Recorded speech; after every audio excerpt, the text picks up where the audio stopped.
Hello, this is Reverend Dore Jacques Patlian, bringing you the principles of religious science, sometimes called science of mind or the perennial philosophy, because it's the thread of truth that underlies all great religions. Today, let's talk about the ABCs of happiness. Do you want a happy life?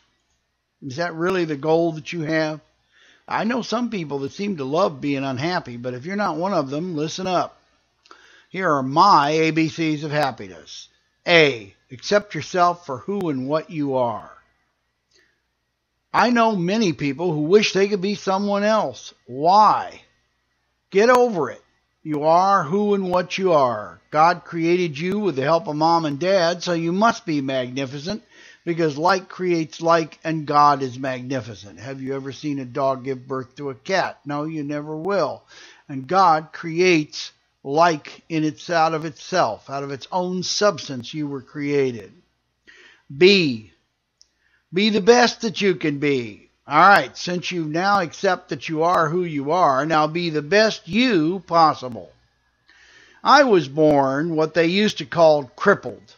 We don't use that word anymore. It's not politically correct. But I was crippled, but I did not want to live crippled. I became, with the help of God and my parents, the best me that a boy with cerebral palsy could be. You know what? I succeeded beyond my wildest dreams. You looked at me today, you wouldn't believe I ever had cerebral palsy. You think I was a liar. I got copies of my birth certificate if you want to read it.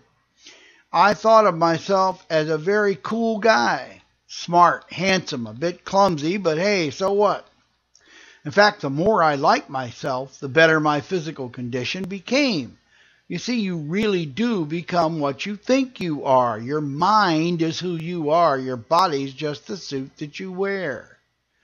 The tool I used to help the process along was the application of affirmative prayer, which Science of Mind calls spiritual mind treatment, because that's what it does. It uses the spiritual side of us to treat the illness in our mind, which causes the problems in our bodies and in our lives. This affirmative prayer reprogrammed my stinking thinking, the feeling sorry for myself, thinking I was damaged goods. And of course I did that for a little while, because I looked myself in the mirror and I'm twitching and shaking all over and my eyes won't look in the same direction. That freaked people out, let me tell you. And it got my mind ready to be wonderful and ready to be healed. Because until you get over these thoughts of not good enough and damaged good, you never be healed. You cannot live a happy life until you decide to love yourself and become all that you can be. And you can do what I am doing in my life. Spiritual law works for everyone. This isn't just, I'm just not some exceptional person. You can do the same thing I did. And that's my job, is to teach you how. Now the C in the ABCs is to chill out. Yes, just chill. We take life and ourselves much too seriously. We are often programmed to think this way by our parents. My dad was a great guy, but very old school because he was born in 1898, would often tell me, don't you know that life is serious business? He must have said that every day of his life. My dad was wrong on this point. Life is only serious if you want it to be. Life is exactly what you think it is. It's a mirror of you. Nothing more, nothing less. Life does not exist outside of your perception of it. There is no thing out there called life.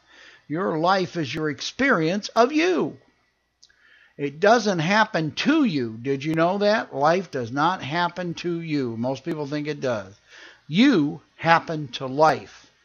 Have you ever seen somebody make an impression of a key by putting it on a wax tablet and pushing? You get an exact impression? Well, you are the key and life is the tablet.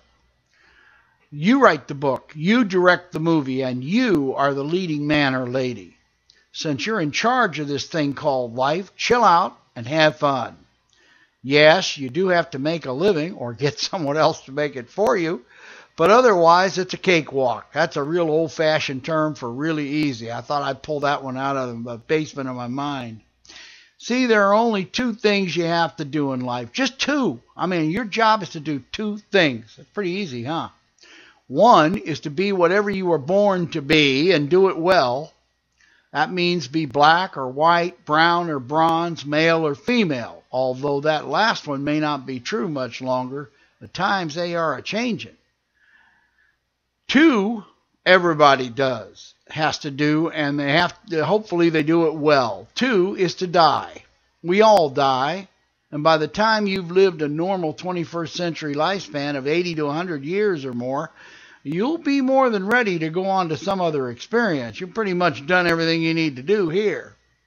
In religious science, we call dying making your transition, and we don't think it's scary at all. I believe that this is exactly what happens. We transition to another state of being, just like we were transitioning to another state when we were born. You trade in this earth suit for another physical form, or perhaps you stay in spirit form for a lifetime or two, but you never, never, never die. You go on forever. You're eternal. So I hope you like yourself, because you got to live with yourself forever and ever. So if you never, never die, then why sweat life at all? Death isn't scary because it's just a reverse of birth. Do you ever think about what a baby thinks about when it's being pushed out a tiny little hole? Probably thinks it's dying. I wouldn't be surprised. It doesn't know it's getting born. It was quite happy in that nice liquid atmosphere floating around and getting fed from a cord. Man, that was cool. How come that had to end? The lesson is just chill and have fun.